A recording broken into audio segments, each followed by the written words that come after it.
ದಕ್ಷಿಣ ಕನ್ನಡ ಜಿಲ್ಲಾಡಳಿತ, ದಕ್ಷಿಣ ಕನ್ನಡ ಜಿಲ್ಲಾ ಪಂಚಾಯತ್, ಮಂಗಳೂರು ಮಹಾನಗರ ಪಾಲಿಕೆ, ಪೊಲೀಸ್ ಇಲಾಖೆ, ದಕ್ಷಿಣ ಕನ್ನಡ ಜಿಲ್ಲಾ ಕಾರ್ಯನಿರತ ಪತ್ರಕರ್ತರ ಸಂಘ, ಕ್ರೆಡೆ ಮಂಗಳೂರು ಮತ್ತು ಮಂಗಳೂರು ವಿಶ್ವವಿದ್ಯಾನಿಲಯ ರಾಷ್ಟ್ರೀಯ ಸೇವಾ ಯೋಜನಾ ಘಟಕದ ಆಶ್ರಯದಲ್ಲಿ ಸ್ಮಾರ್ಟ್ ಸಿಟಿ ಕ್ಲೀನ್ ಬೀಚ್ ಜಾಗೃತಿಗಾಗಿ ಓಟ ಹಾಗೂ ಸ್ವಚ್ಛತಾ ಕಾರ್ಯಕ್ರಮವು ಮಂಗಳೂರಿನ ಪಣಂಬೂರು ಬೀಚ್ನಲ್ಲಿ ನಡೆಯಿತು.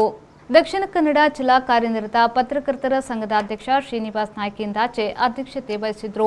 ದಕ್ಷಿಣ ಕನ್ನಡ ಜಿಲ್ಲಾ ಪಂಚಾಯತ್ ಸಿಒ ಡಾಕ್ಟರ್ ಕುಮಾರ್, ನಗರ ಪಾಲಿಕೆಯ ಆಯುಕ್ತ ಅಕ್ಷಯ್ ಶ್ರೀಧರ್, ಕ್ರೆಡೆ ಮಂಗಳೂರು ಅಧ್ಯಕ್ಷ Pushparaj Jain, KIOCL general manager Ramakrishna Rao, senior manager Murugesh, Mangaluru ವಿಶ್ವವಿದ್ಯಾನಿಲಯದ ರಾಷ್ಟ್ರೀಯ ಸೇವಾ ಯೋಜನೆಯ ಸಂಯೋಜನಾಧಿಕಾರಿ ಡಾಕ್ಟರ್ ನಾಗರತ್ನ ಮೊದಲಾದವರು ಉಪಸ್ಥಿತರಿದ್ದರು.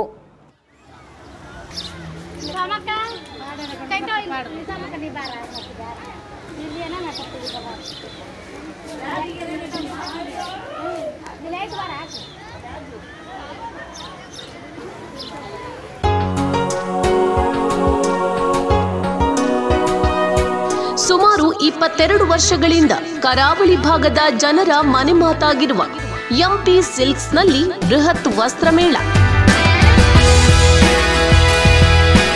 ದೇಶದಾದ್ಯಂತ ಸಂಗ್ರಹಿಸಿದ 1 ಲಕ್ಷದ ನಾನಾ ರೀತಿಯ ಕಂಪನಿಗಳ ಬ್ರ್ಯಾಂಡ್ಗಳು, ಸಿಲ್ಕ್ ಸಾರಿ, ಕಾಟನ್ ಮತ್ತು ಹ್ಯಾಂಡ್ಲೂಮ್ಗಳು, dress material, cotton kurti, western tops, ladies jeans ಮತ್ತು ಪುರುಷರ ಪ್ಯಾಂಟ್ ಶರ್ಟ್ಗಳ ಮೇಲೆ ನೇರ 50% ದರ ಕಡಿತ ಮಾರಾಟ.